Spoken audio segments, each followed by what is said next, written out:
Jean chapitre 1er verset 18. Personne n'a jamais vu Dieu, le Fils unique qui est dans le sein du Père est celui qui l'a fait connaître. Personne n'a jamais vu Dieu. Cette déclaration peut poser question, puisque la Bible elle-même rapporte que des hommes ont fait des expériences de manifestation de Dieu. Par exemple, il est dit qu'Abraham a vu Dieu, que l'Éternel lui est apparu. Il est dit aussi que Jacob a vu Dieu, même face à face. Dans l'Exode, il est dit qu'ils virent Dieu. Moïse rencontrait Dieu, lui parlait face à face. Le prophète Ésaïe va dire « J'ai vu le Seigneur » et il y a ainsi plusieurs apparitions ou théophanies qui sont données dans l'Écriture. Et ici, pourtant, il est dit « Personne n'a jamais vu Dieu ». En fait, on peut faire des expériences de la manifestation de Dieu qui prend une forme perceptible, qui montre sa gloire, mais il est question ici de la perfection, de l'essence, de l'expérience complète de Dieu, et celle-ci, en fait, il est dit que personne n'a jamais vu, n'a pu en faire l'expérience complète, et d'ailleurs, plus loin dans Jean chapitre 6, 46, il est dit aussi que nul n'a vu le Père, sinon celui qui vient de Dieu. 1 Timothée 6, 16 dit que nul homme ne peut voir Dieu. 1 Jean 4, verset 12 dit encore que personne n'a jamais vu Dieu. Mais en fait ici, plutôt que d'y voir une contradiction, il y a un accent qui est mis sur la plénitude entière de la relation et de l'intimité complète de Jésus en tant que Dieu incarné, et qui en fait est le seul à avoir la pleine perception, la pleine connaissance absolue de son Père. La contemplation de Dieu dans sa plénitude par un être humain fait de nature pécheresse conduirait à sa mort, mais cela n'empêche pas Dieu de se montrer, de se révéler, de se manifester.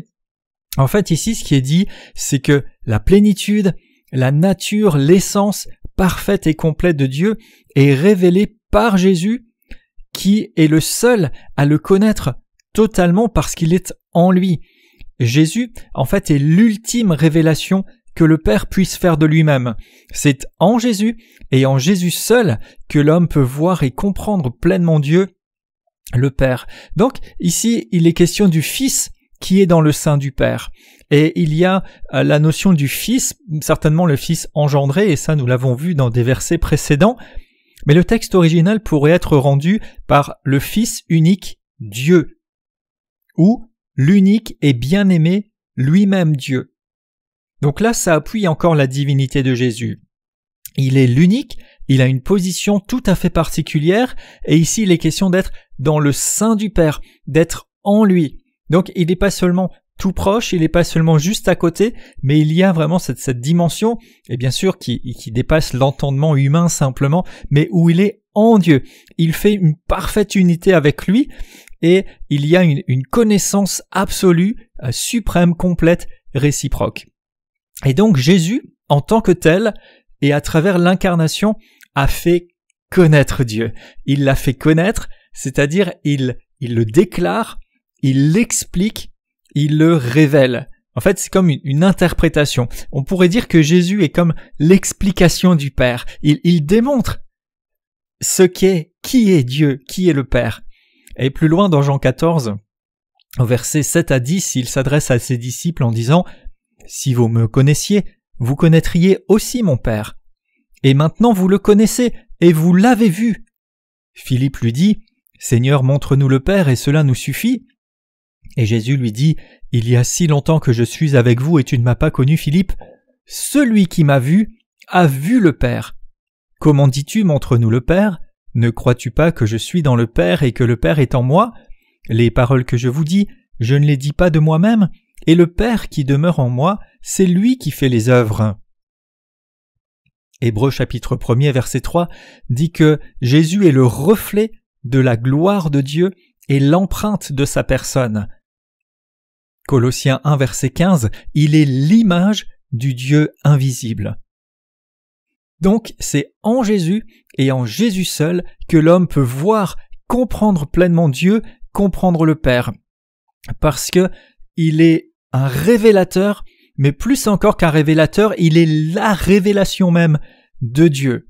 1 Timothée 2, verset 5 nous dit « Il y a un seul Dieu et un seul médiateur entre Dieu et les hommes, et c'est Jésus-Christ, de par ce statut qui est le sien. » Et comme il était dit juste au verset précédent, il y avait cette ouverture en disant la grâce et la vérité ont été incarnées en Christ. Eh bien, même la loi, en fait, ne permettait pas de connaître ou de voir Dieu. Mais Jésus-Christ amène la connaissance, la plénitude de grâce et de vérité.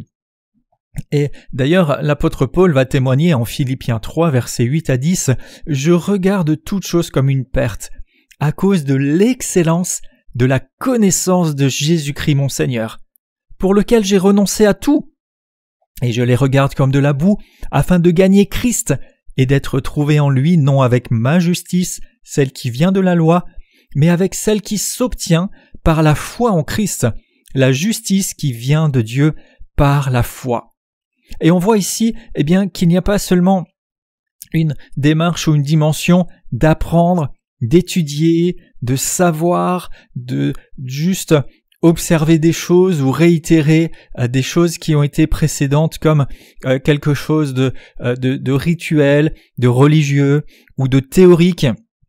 Mais en fait, Jésus nous a donné accès à Dieu.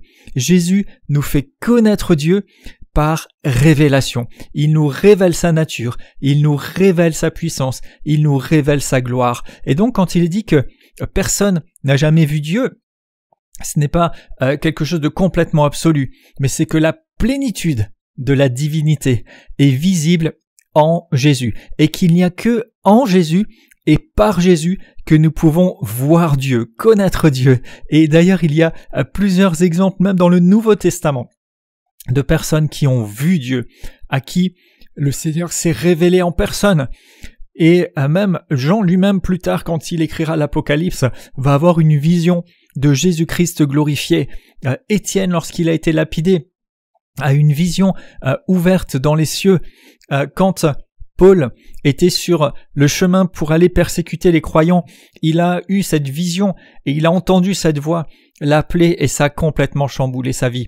Donc oui, nous pouvons voir, nous pouvons percevoir, nous pouvons avoir des expériences réelles. Dieu peut se montrer, mais dans sa toute plénitude, sa toute connaissance, c'est par le moyen de la connaissance de Jésus-Christ que nous pouvons être au contact de la réalité, de la puissance divine telle qu'elle est, et par cela nous avons la parole de Dieu, nous avons l'enseignement de Christ, nous avons les révélations qui ont été données ensuite à travers les apôtres et ses serviteurs pour nous apprendre à le connaître et nous permettre de le voir. Plus nous contemplons Jésus, plus nous pouvons voir Dieu lui-même révélé dans notre vie, et d'ailleurs plus encore il est dit que nous sommes transformés à son image.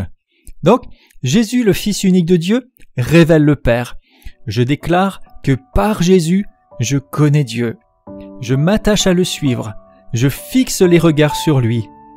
Au-delà de tout ce que je pourrais apprendre, au-delà de toute forme de savoir théorique, même s'il y a des aspects vertueux là-dedans, je veux m'attacher à l'excellence de la connaissance de Jésus-Christ, qui me révèle parfaitement Dieu le Père. Et je m'en remets au Saint-Esprit qui a été envoyé pour m'enseigner. Je progresse dans les voies de Dieu, car Jésus est venu pour me permettre de connaître le Père et pour révéler pleinement la divinité. Je le reçois par la foi.